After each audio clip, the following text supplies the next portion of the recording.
Hey guys, Blightway here. Welcome back to my channel. This is part 2 of the series of how to play the Dragon Ball Super card game for 2024. Today, we'll be going over the type of cards and color cards. So, for first off, for starters, we have yellow cards. Yellow cards are more like, I think, control or something like that. I'll have to look online. They got websites on how to they explain better, but yeah. Then we got green cards.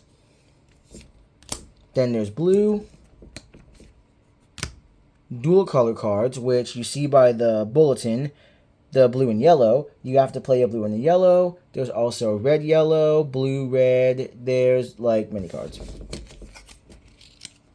And then the last color is black. Now, the older black cards could be played with any energy, but nowadays they make black its own color, so you can play black energy. So, now that we got those out the way, we're going to show you the different types of cards. Now, when I showcase a different card, like a extra card or a battle card, it's the same for as any other color. All colors have the same type of card format as battle card, extra card, leader card. It's just they do different things and work with different colors. But for this tutorial series, we're going to go over my Gamma deck I worked on. So for starters, we're going to showcase the leader. So we got Dr. Hedo. He is a red leader. As you can see here, you can take a moment to read what it does if you want to. You can see in the corner here, they got character traits. These are important for when you run a certain deck and a card says to get out a certain type of card. Like, let's say, search your deck for a Red Saiyan. Well, you want to look at the character trait, and if it has one of the required names and its character trait and it's the correct color, you may get out your deck. So then you can see here, there's an awaken side.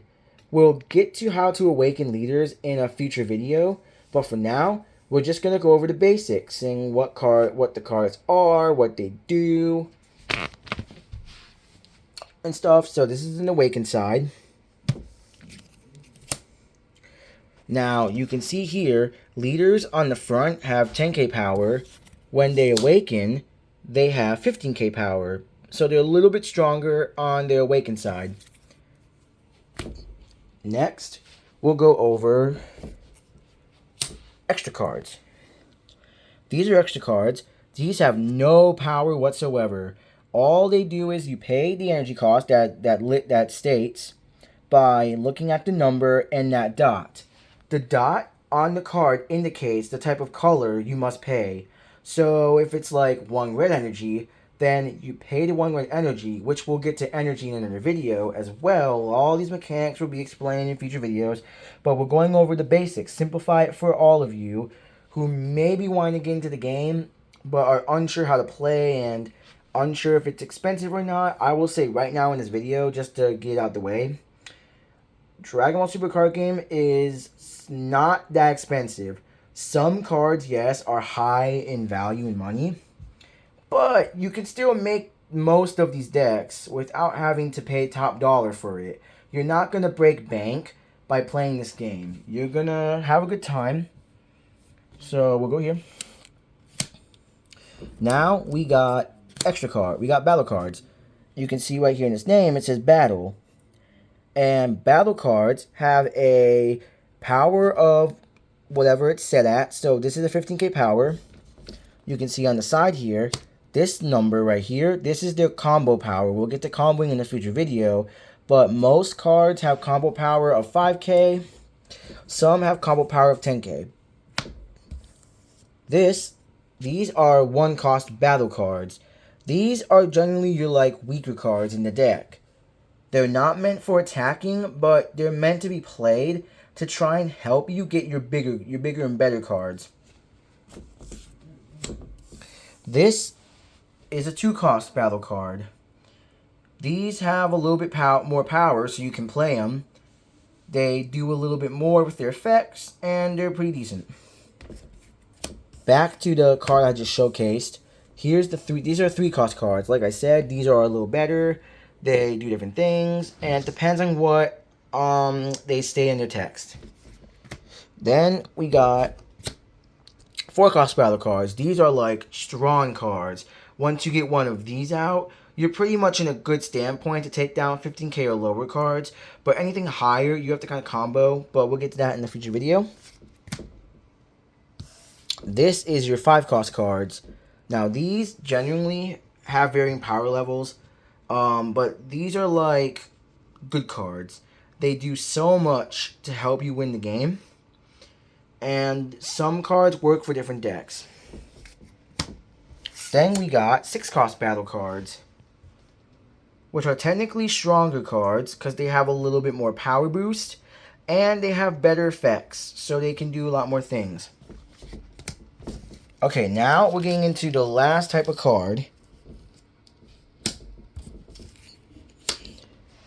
These are unison cards. These are like battle cards, but they go in a special spot, which we'll go over in the next video of how to set up the board.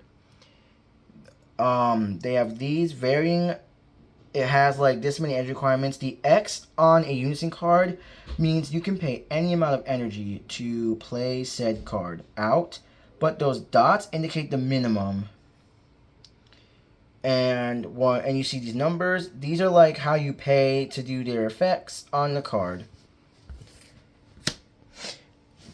Now, we're going to go over the extra deck, which is your Z deck. This is Z Extras. It requires you to pay some energy, and then you take your Z energy, which we'll get to in a future video. These are Z battle cards. They work like a Z Extra, where you play them out the extra deck, but you can attack with these.